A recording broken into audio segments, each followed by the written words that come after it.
Cuma mau ngomong itu saya nggak keluar, saya nggak bisa ngomong waktu itu. Sampai saya dirawat persis hari 22. Jadi di hari ke-16 itu ditawarin dokter untuk operasi pita suara. Akhirnya si Jeron ini dikasihkan ke burung hantunya. Belum selesai itu prosesi, saya belum pulang, burung hantunya mati. La ilaha illallah. Kembali di channel PSK pada sebuah koma.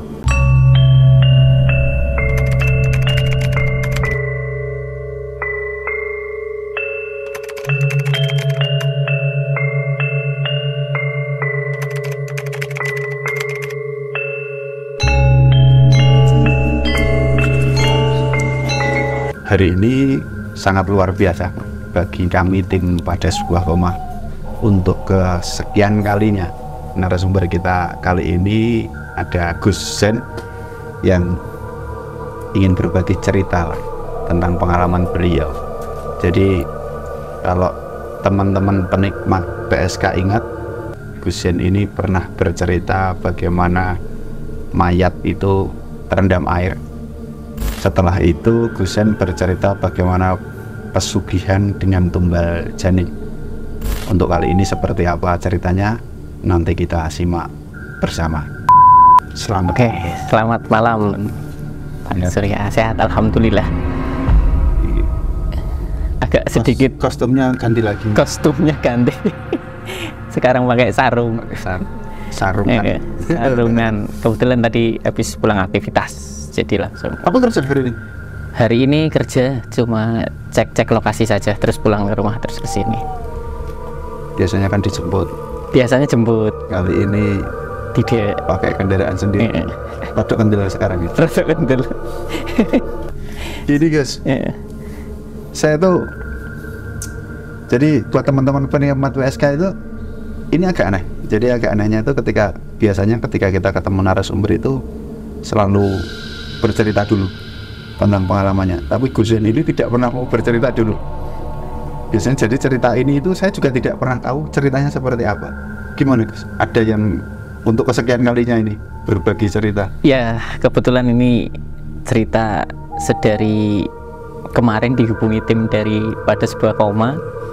Saya pikir daripada cerita yang lain-lain atau barangkali cerita dari siapa atau pengalaman siapa, tetap yang saya angkat cerita secara personal pribadi saya. Pengalaman sekaligus saksi sejarah ya. Saksi sejarah. Dari dulu ceritanya selalu saksi sejarah. Gimana? Dimulai dari mana ini? Ini dimulai dari, ini mau kasih judul apa ya saya nggak tahu. Tapi intinya ini yang menimpa di keluarga saya, terkhusus saya sendiri. Karena saya terlahir dari anak terakhir. Ayah saya itu 5 bersaudara.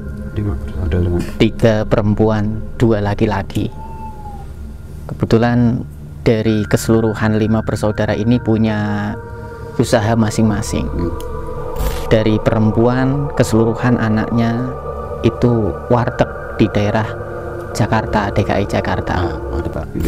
Kalau yang 2 laki-laki kebetulan di rumah ada ya ngurip-nguripi yayasan lah dan lain sebagainya.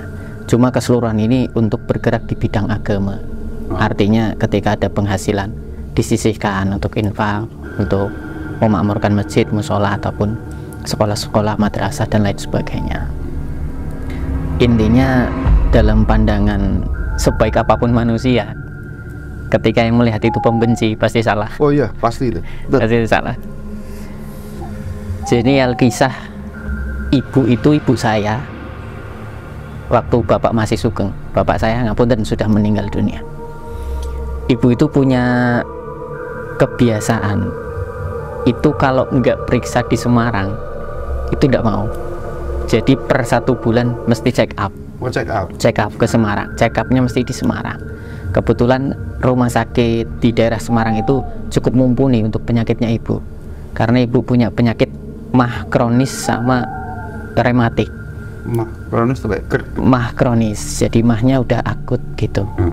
Kalau disembuhkan rematiknya, obat rematik itu keras, yang kalah lambungnya. Kalau diobatin lambungnya, rematiknya nggak ketolong.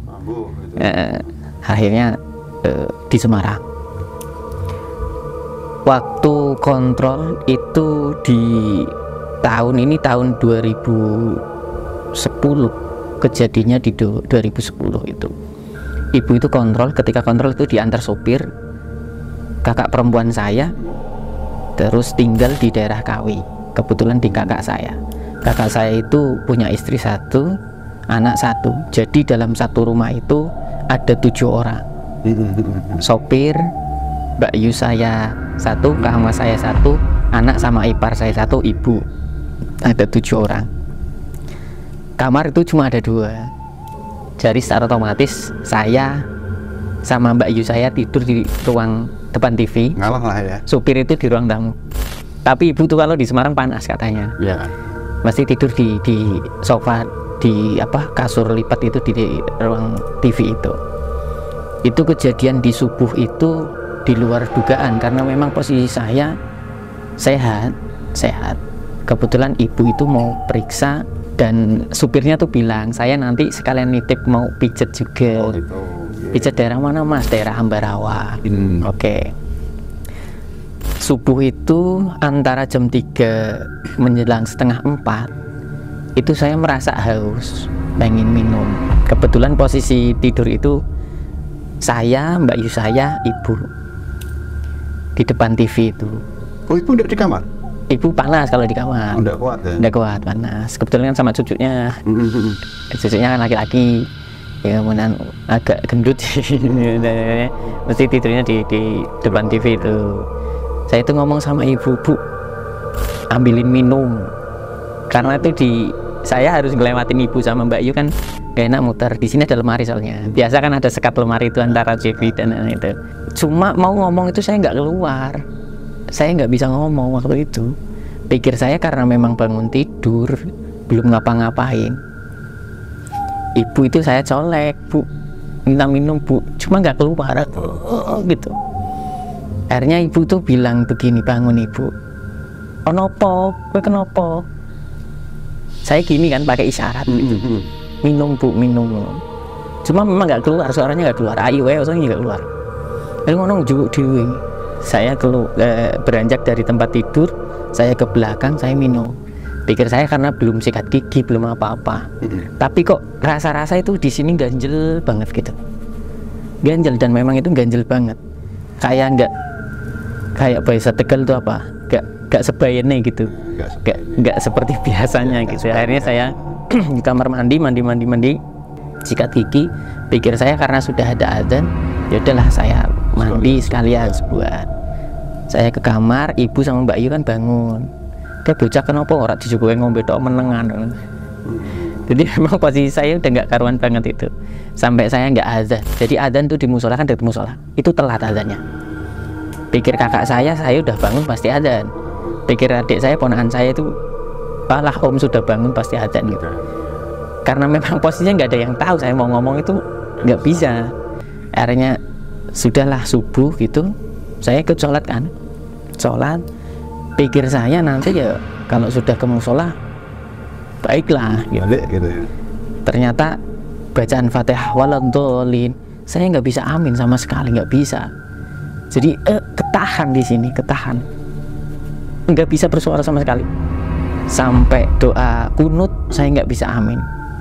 Sampai kebiasaan saya habis sholat subuh itu harusnya baca Quran, enggak. Saya habis salam langsung ke kamar mandi, tak logok gitu. Biar muntah. Rasanya itu ada sesuatu yang nggak tahu apa gitu. Berhenti di tenggorokan gitu ya. Nggak tahu itu apa, aku sampai ya Allah ya Rabbi. Akhirnya kan kebiasaan keluarga saya habis sholat subuh itu bikin teh. Kebetulan di Semarang itu ada bolang-baling, cakwe gitu, beli gitu. Anget-anget gitu sama supirnya gitu. Lah saya ditegur sama Kang Mas, kowe ana ibumu kok ngene, perilakumu kok sing bener. Kenapa kok diem gini-gini? Saya pakai tulisan, saya itu nggak bisa ngomong. Kowe iki nopo? Nggak bisa, saya nangis. Nggak bisa keluar, memang nggak bisa keluar, saya nggak bisa keluar. Akhirnya ya wes nganu wae, periksa di K24 itu, klinik 24 itu. Akhirnya pagi jam 8 saya malah ditungguin supir ya. Tak anterin ke K24. Ya katanya jadi mau ke Ambarawa kan. Jadi ibu nggak jadi ke Romani, pijet ini ya barang gadget, fokusnya ke saya. Kedua empat, kliniknya bilang wah ki masuk angin. Lah bilang masuk angin karena ya indikatornya dokter itu mungkin beda ya. Pikir saya bilang sama supirnya tolong jelasin, maksudnya saya nggak bisa gitu. Saya belum pegang tulisan notebook itu tuh, yang buku tak gantung belum. Setelah pulang dari situ dikasih cuma vitamin. Lah baru itu saya pegang buku itu buat nulis. Saya nulis ya apa yang saya rasakan gitu. Akhirnya udah, kita nggak usah ke rumah sakit Rumani, nggak usah check up ibu, kita ke tukang pijet jenengan. Kebetulan itu supirnya agak-agak klinik gitu, maksudnya di tukang pijetnya sing jurusannya itu ke Ambarawa lah waktu itu. Terkenal itu tukang pijet itu. Ke Ambarawa, habis itu pijet, wah gimana nek sing ora kuat bablas masuk. Cuma kan saya nggak konteks bablas itu seperti apa, kan nggak tahu. Bablas rumah sakit. Nah, iya. Bablas waktu itu memang bener-bener saya nggak tahu menau. Akhirnya dipijeti pakai batu. Pikir saya orang sehat pun kalau dipijet pakai batu gini-gini ya pasti sakit gitu. Tapi itu sakit banget gitu. Sampai mas jenengan harus ke tempat ini, dikasih rujukan tuh. Saya baru kali ini nih ada dukun kok ngerujuk ke dukun. Jadi ini alternatif, tapi kok punya tujuan alternatif gitu. Ya gak sedikit lucunya di situ kan. Akhirnya pulang, rombongan pulang sama ibu. Begini nganu dolan bengi terus, motor-motoran terus gini. Saya nulis, tak menang lah aku lah. Itu setiap jam 12 malam itu pasti muntah-muntah. Tapi nggak keluar. Jadi kalau indikasinya dokter itu kan, kalau muntahnya kuning berarti ada gangguan pencernaan atau kesehatannya terganggu. Kalau muntahnya wujudnya masih utuh dengan makanan, berarti memang nolak, ada imun yang nolak nih, di sini ada yang bentrok nih gitu. Ya artinya sama-sama medis sakit gitu. Cuma itu ndak keluar kuning, ndak keluar makanan, ndak. Wow gitu, wow, sampai bikin suara yang dengar itu ketakutan. Kayak seakan-akan hampir serupa ya, mirip dengan orang yang mau meninggal. Kayak korok nah kayak gitu. Akhirnya ibu ceritalah sama kakak, wingiku bapak ki ngimpi nek corone ono air bah dari arah utara nimpak rumah kita. Cuma rumah kita alhamdulillahnya yang hilang itu semen, batu batanya masih utuh, rompal semuanya.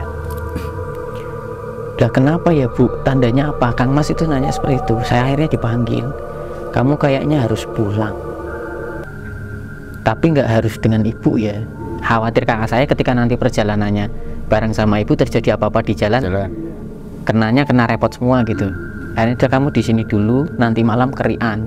Wong jarene Ambarawa ki masuk angin, jarene K24 juga masuk angin di kerian. Akhirnya dipanggillah tukang bekam yang khusus kerian pakai canduk. Pakai canduk kerbau itu. Wah, iki bocah masuk angin tenanan, merah-merah sekali. Ini fotonya juga masih ada. Masih ada fotonya. Sampai saya bilang dalam hati saya, kono rabang biung lek ngeri koyo sampai akhirnya bukan pulang. Ibu pulang, saya udah kerian. Kakak tuh pesen masalah-masalah yang terjadi di kakak-kakaknya bapak nggak usah diceritakan, nggak malah tambah timbul pikirannya fitnah yang bikin safa. Karena 3 bulan sebelum saya kejadian itu kakaknya bapak yang perempuan yang warteg sana itu diserang, habis masak langsung bau nasinya itu basi langsung basi. Terus si ibunya ini nggak apa-apa, anaknya juga keserang. Ada 9 tusuk konde nyiloro kidul kan, ditanam di badannya itu. Karena yang kecil satu sempat ya wujud satu itu emas bentuknya panjang itu kan kakak bilang kayak gitu. Akhirnya paginya saya diantar kakak sama supir, saya pulang ke Tegal. ibu saya kan punya kebiasaan nek anak-anak embriang itu diceplok kendo. Karena yang pulang saya dengan kakak saya yang di Semarang itu pulang semua. Kayak orang ngiring tenanan gitu, balik kabeh gitu. Karena ini dianggapnya mereka itu ini luar biasa karena ada 3 bulan sebelumnya kejadian di kakak-kakaknya bapak. Cuma kan saya nggak tahu cerita ini, histori ini saya nggak tahu, memang sengaja nggak diceritain dengan kakak. Baru cerita itu setelah di rumah, supirnya ibu tuh bilang, "Opo wayahe keluargamu mas?" Saya bingung, ini wayahe keluarga opo ya. Akhirnya ibu kan masak tuh, masaknya daging sapi itu, sop-sopan daging sapi itu. Karena memang banyak orang kan, kakak saya pulang. Saya makan, balik itu sampai nyengkal di sini, saya pingsan. Habis itu terus dirawat ke rumah sakit karena memang ibu kan apapun itu wujudnya harus dibawa rumah sakit. Jenenge sakit, klenger, pingsan dan lain sebagainya tetap ke rumah sakit. Gak mungkin ke Ambarawa lagi. Nanti dirujuk lagi. Dirujuk lagi. Karena saya ke rumah sakit. Rumah sakit itu Kardina. Kalau di Semarang kan Karyadi, kalau di Tegal itu Kardina. Saya dirawat 1 hari. Itu dokter baru masuk tuh. Dokter bilang ini anak sakit apa? Kalau saya tetap paksakan infus ini balik. Karena kalau rumusnya infus orang sehat itu tetap malah nggak mau masuk gitu. Udah suruh puasa aja. Ya logikanya benar, ketika pasien itu puasa lemes kan akhirnya. Baru infus itu masuk. Akhirnya dirawat. Setiap jam 12 itu saya kan masuk di ruang yang 2 orang. Satunya memang dilalah qadarullah itu kakek-kakek itu. Dan itu ketika jam 12 malam itu kabut semua ruangan. Saya tuh sendirian gitu. Saya merinding malahan ya Tropik. Jadi ruangan itu kayak ruangan spa. Itu gak ada orang sama sekali. Sudah saya nggak bisa ngomong. Ruangan itu kayak berkabut semuanya. Padahal itu yang jaga kakak ipar saya, Mbak Yu saya. Dan ada 3 orang yang jaga kakek ini. Artinya ruangan itu kan rame gitu, ada orang gitu. Cuma penampakan maujud saya di alam sadar atau tidur itu semuanya berkabut. Semuanya kabut. Dan kayak sendirian gitu? Sendirian. Yang saya rasakan itu nggak ada yang tahu karena memang saya nggak bisa ngomong. Tak tulis kejawan. Enggak makalah. Jadi memang waktu itu saya nggak berpikiran tentang magic. Magic itu nggak sampai hari ke-2, ke-3, ke-4 itu. Gue memang mati dino iki, gue memang mati dino iki, gue memang mati dino iki. Jadi saya nggak pernah tidur. Itu yang ngomong itu? Wallahu alam bishawab. Gue mati dino iki, gue mati, kamu mau mati hari ini, mau mati hari ini. Saya sampai santri-santrinya Abah ke situ, temen-temennya kiai-kiai santrinya juga ke situ. Itu semua orang yang datang ngasihnya nggak buah, nggak jajanan, air. Sampai Mbak Yu saya, kamu kayaknya suruh jualan galon isi ulang kayaknya. Air doa ya, air doa semuanya. Sampai saya dirawat persis hari 22. Jadi di hari ke-16 itu ditawarin dokter untuk operasi pita suara. Sampai dokter ini kayaknya udah rusak peradangannya sudah parah karena memang konsonan A, I, U, E, O itu tidak keluar. Kalau yang biasa saya tulis, saya mau makan, saya mau minum, memang kan tinggal buka aja gitu. Jadi booknote itu saya gantung ini. Dan sudah ada tulisan? Sudah ada tulisan, cuma kan kalau keterangan yang lain saya nulis lagi, kadang jawil dulu. Emang ngomong apa? Wah ini ya nak keluarga ini duwe wong bisu. Jadi sampai keluarga saya itu gitu, sampai anak ibu dia datang ke situ. Besok jenis sakit apa sih? Saya tak undang ke nganu ya. Akhirnya saya tuh baru kepikiran itu. Abah kan ayah punya guru buat saya spiritual kan tuh. Suruh dihubungin semua, alhamdulillah itu datang semua. Kamu itu kalau dibilangin itu harus mau ya, karena kamu posisinya lagi sakit. Nawaitumu ikhtiar mencari kesembuhan dengan lantaran saya ini yang ditunjuk ayah kamu. Kalau kamu nggak yakin, nggak nurut dengan saya, susah. Ya udah, ini nggak main-main. Saya langsung nangis itu, diceramain kayak mayat gitu. Nggak bisa apa-apa saya. Nanti kamu harus gini. Oke, dari 4 orang ini yang masih saya lakukan sampai detik ini yang kedua ini, yang dari Tegal itu. Ya memang dari Tegal semua, yang kabupaten dan kota itu, yang punya pondokan semuanya. Beliau itu ngendikan kamu harus wudhu, ngentut wudhu. Harus suci terus kamu, keadaan kamu harus suci terus. Lah posisi saya tuh kayak gini, nggak bisa. Tayamum kan mewakilkan wudhu, kalau kamu nggak bisa ambil air. Gitu, oke. Besok tolong nanti ketika kamu keluar dari rumah sakit datang ke rumah saya, nanti tak transfer energi negatif kamu, tak pindahkan ke hewan gitu, berupa kelinci gitu ya. Nanti pokoknya di sini kamu tenang aja. Ya orang ingat mati itu bagus, cuma kalau kamu menjadi ketakutan momok kamu, itu halusinasi kamu, itu setan semuanya. Seketika mereka datang itu saya adem, mereka pulang tambah gede lagi. Jadi ruangan itu memang itu nggak wujud rumah sakit, kayak dimensinya udah beda. Sampai saya minta roti nggak ada yang denger.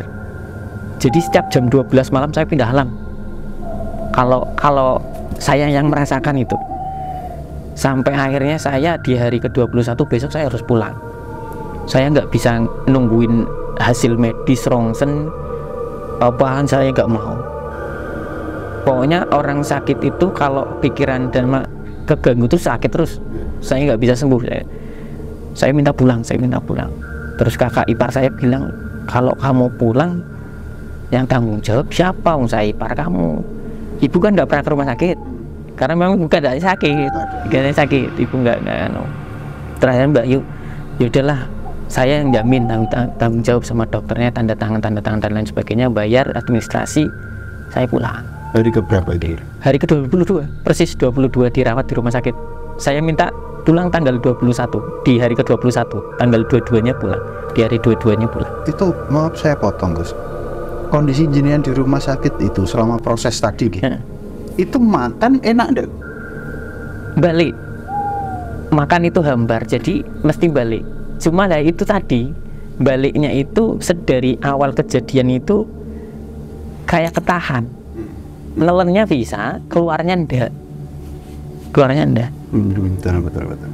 Jadi akhirnya setelah saya pulang, saya ke rumah, saya ingat tuh masih suruh wudhu. Itu di rumah, ruangan ternyaman itu di ruang kamarnya ibu. Paling nyaman, nggak ada apa-apa.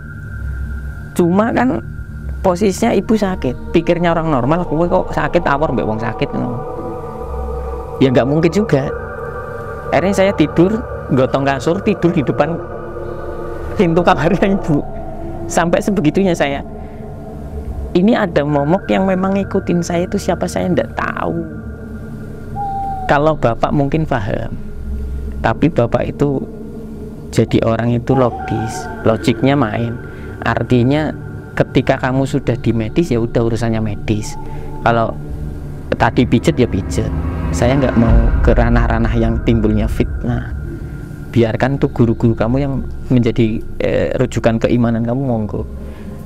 Karena kan yang keempat ini yang datang, terus ngapunten.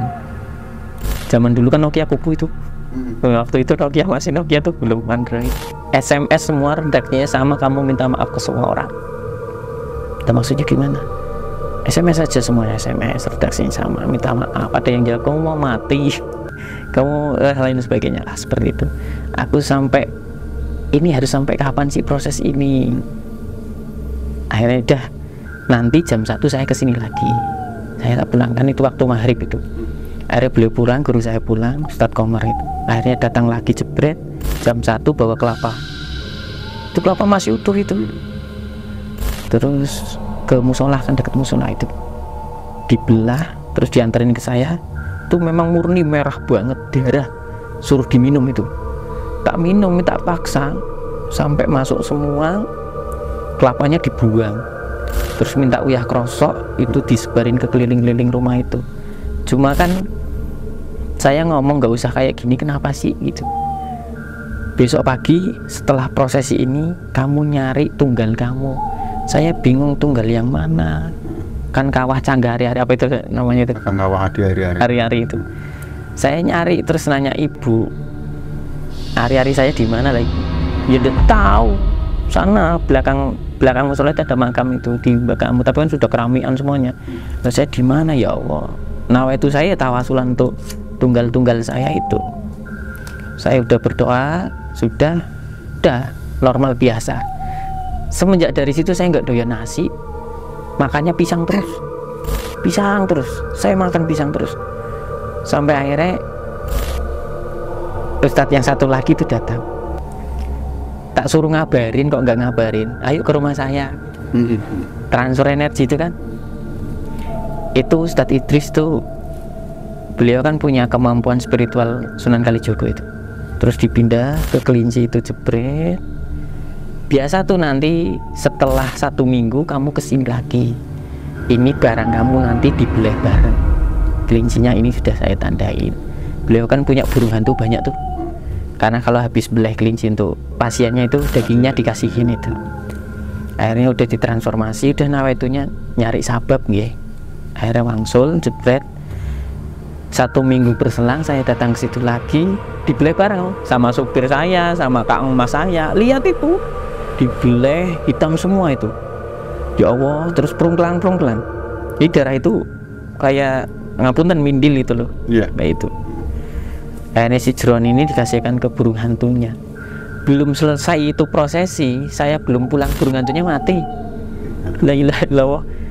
Ini sampai Ustadz Idris bilang, baru kali ini ada pasien bunuh burung saya.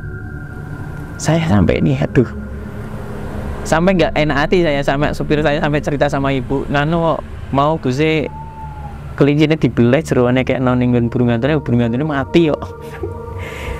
Sampai akhirnya saya pulang. Kan forward dari broadcast pesan SMS itu kan belum pada balas semuanya tuh. Terakhir Ustadz Komar datang lagi, sama Ustadz yang satu datang lagi, Ustadz Bagus datang ke situ, semuanya menjelaskan hal yang di luar logika saya, dijelaskan semuanya. Mas, nek ceto nek lawannya dewe dukun, tak lawan mas. Iku nek dukun mas. Lah iki lawannya putih mbek putih mas. Aku kon kepiye? Jenengan tuh ada latar belakang 3 sakit yang menyebabkan jenengan sakit. Yang pertama kurang tawadu, kurang birrul walidain. Yang ketiga itu sering menyakiti hati nisa mas. Saya bingung, menyakiti hati nisa. Nek birrul walidain mungkin memang benar ya, karena saya jarak antara ibu saya jauh. Terus untuk kurang tawadu ya mungkin jenenge menungso ya ana kolone dengak, ana kolone dikluk, ana kolone ndlosor. Dan yang ketiga ini menyakiti hati nisa yang siapa? Nisa itu kan perempuan yang mana? Sedangkan kita bersosial itu tetap ada laki-laki, perempuan, nisa yang seperti apa. Toh ya saya juga nggak gimana-gimana gitu. Akhirnya bapak udah mulai turun gunung kan. Kok wis ngene wae, kowe nek yakin pengen nambani pangeran mu Gusti Allah, salat terus kowe rasakan kan wis pokoke sakit salat. Nabi Ayub iku diuji gatel-gatel wis salat kan. Kuring seberapa wis kowe salat lah. Paling wae saya ora iso ngomong kok. Sampai akhirnya udahlah. Karena sudah ditempuh semuanya ini. Ya. Sudah ditempuh semuanya. 4 orangnya sudah semua ya? Sudah semuanya dari mulai transfer energi pakai ya lain-lain sudah semuanya. Dari 3 saran ustadz-ustadzmu ini, kamu harus yang pertama yang dilakukan mumpung wening omah, birrul walidain. Saya langsung nyambungnya, koneknya, oh iya kamar ibu aku ayem gitu, di kamar ibu itu nyaman. Apa ini ya?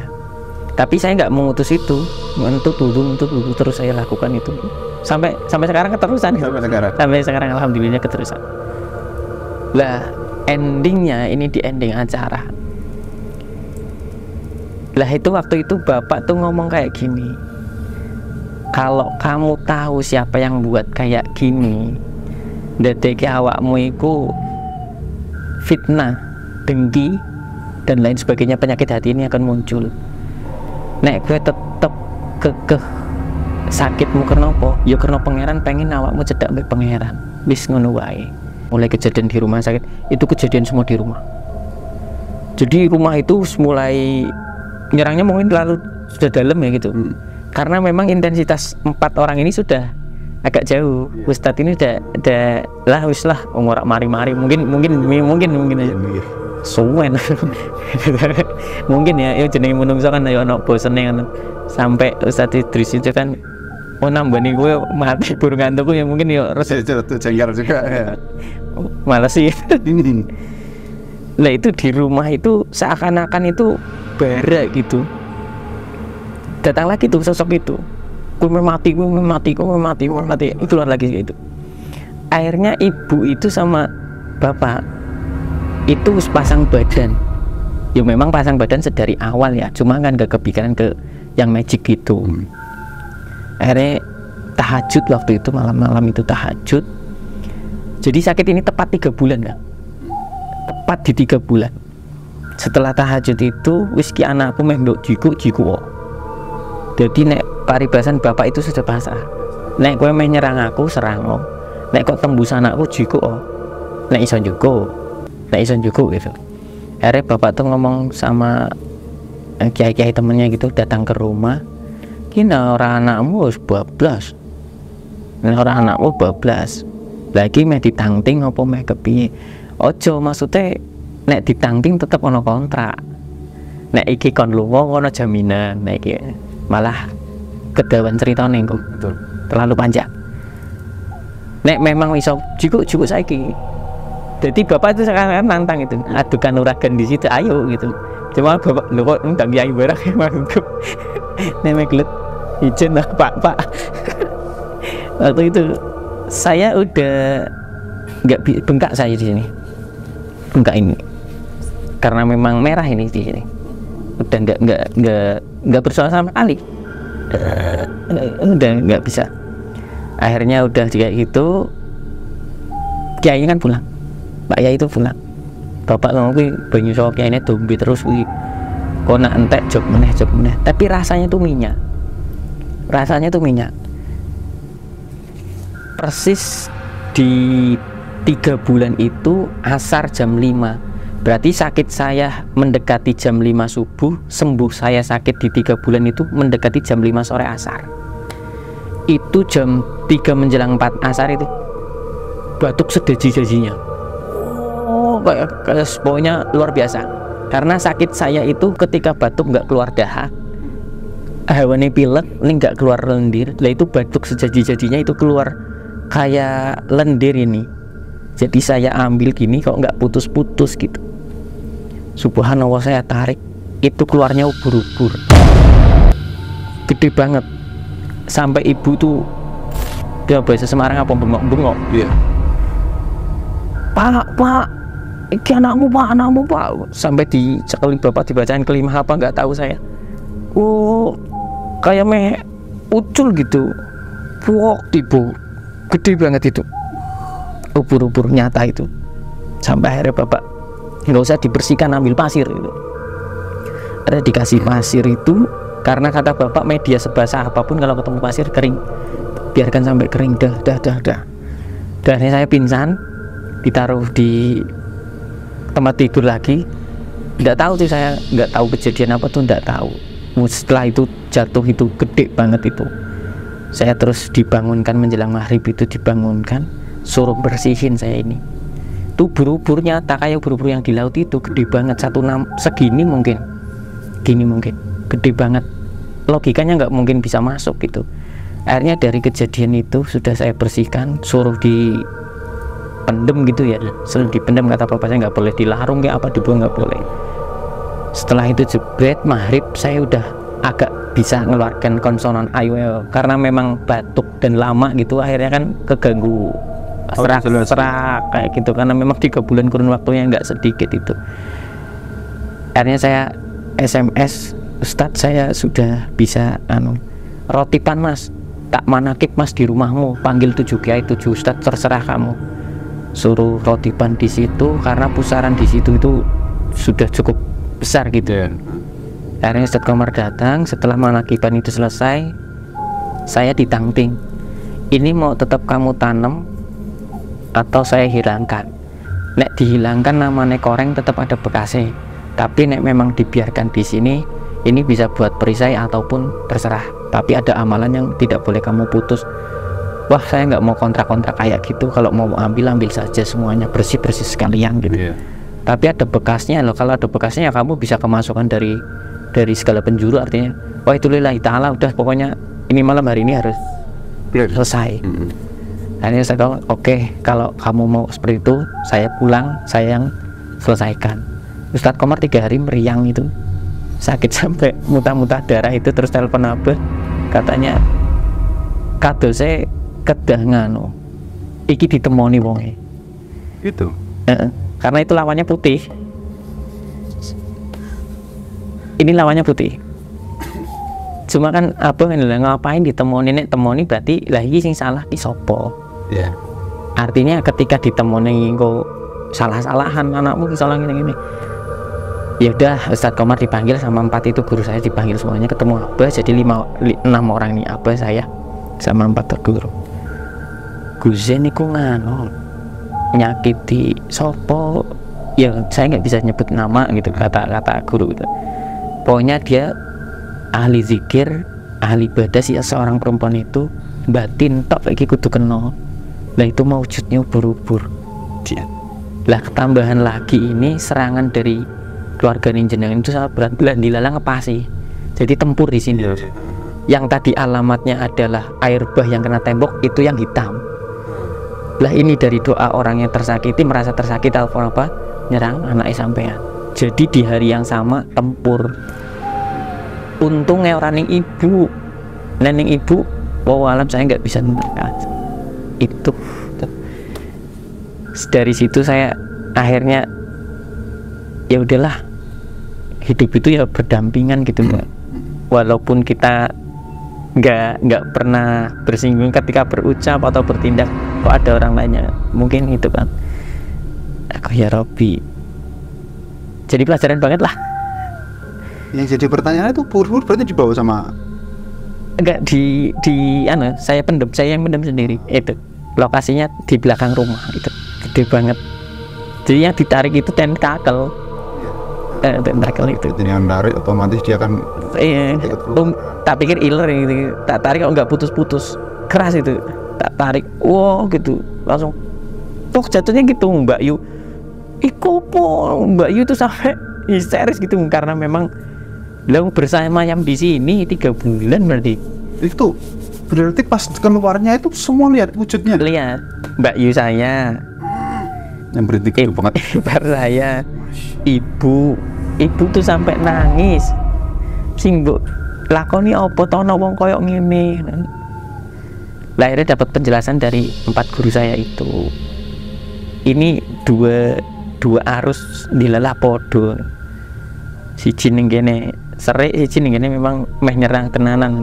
Hitam putih ini di sini semuanya hitam putih bercampur gitu. Untungnya gak jenengan gitu, tembakannya ini langsung ke anaknya. Luar biasa. Jadi membayang gini kan selama 3 bulan ini loh, koyo opo rasanya. Saya nggak bisa ngomong sama sekali. AIWO nggak keluar. Nggak keluar. Oh gitu dong. Nggak keluar malah. Nggak keluar. Itu kayak gimana gitu. Makanya sekarang kalau saya punya sakit batuk itu saya bayangnya itu. Batuk itu bayangnya itu. Gitu. Kakak saya sampai sekarang trauma. Pokoknya kalau saya batuk dikit langsung suruh cari dokter yang di BP4 itu, minta obat sana gitu. Jangan periksa di obat ambrokol lah, obenda gitu. Langsung ke sana BP4 gitu. Tapi sebelum kejadian itu Gus, pangapunten, apa jenengan agak kurang sedikit percaya dengan santet telur dan guna-guna itu tadi? Iya, kalau itu diimani kan, keluarga saya diimani, mengimani itu. Ada hal lain di luar itu. Cuma ketika sakit itu ada 2 tok yang diambil, medis sama yang biasa itu, yang kayak pijat apa gitu, alternatif lah gitu. Lah ini ketika 2 ini sudah 100% dilakukan, baru ranahnya ke ini. Itu kalau 4 kakak bapak saya tuh memang semuanya langsung eksekutornya kayak gitu, karena mereka bisnisnya bisnis langsung. Iya kan, karena kalau tiga kakak yang perempuan tadi kan memang bisnis ya. Bisnis. Jadi kan urusannya memang ya wajar lah. Kental dengan hal-hal kayak gitu. Tapi jenengan itu hanya ya maaf kalau menurut saya ya hanya iya kan karena mungkin Gusen sendiri tidak orang ngunek-ngunek. Enggak sama sekali. Enggak. Makanya kalimat saya kan mungkin hanya sedikit ngomong menyinggung terus diliriti gitu. Iya, diserang itu. Aku sampai ya indikatornya kan saya mikir tuh apa ini ya sama ini ya, sampai saya ditelepon Ustaz Somad, kamu tuh jangan jadi orang prasangka gitu. Artinya seperti itu. Aku ya Robby. Ya buat teman-teman penikmat PSK, kalau buat teman-teman yang belum pernah tahu perbedaan antara sandat, teluh dan guna-guna, nanti biar disiapkan linknya di atas, karena sandat, teluh dan guna-guna itu ternyata perbedaannya signifikan. Gitu Gus. Kok sampai segitunya tuh saya dari tadi jenengan cerita itu bukan membayangkan astralnya sama sekali, tidak membayangkan sandatnya seperti apa atau teluhnya seperti apa, juga tidak terpikirkan. Yang saya pikirkan itu perjuangan jenengan selama 3 bulan itu yang persis. Itu foto-fotonya komplit ada Kang? Ada ya? Nanti saya minta ya. Insya Allah. Nah, kalau ini karena wujud dan wujudnya ini tadi ubur-ubur, jadi ini masuknya kategori teluh. Karena kalau sudah pernah saya bahas, kalau sandat itu yang dimasukkan ke dalam tubuh itu berupa benda mati. Ada paku, ada apu, itu benda mati. Kalau benda hidup namanya teluh.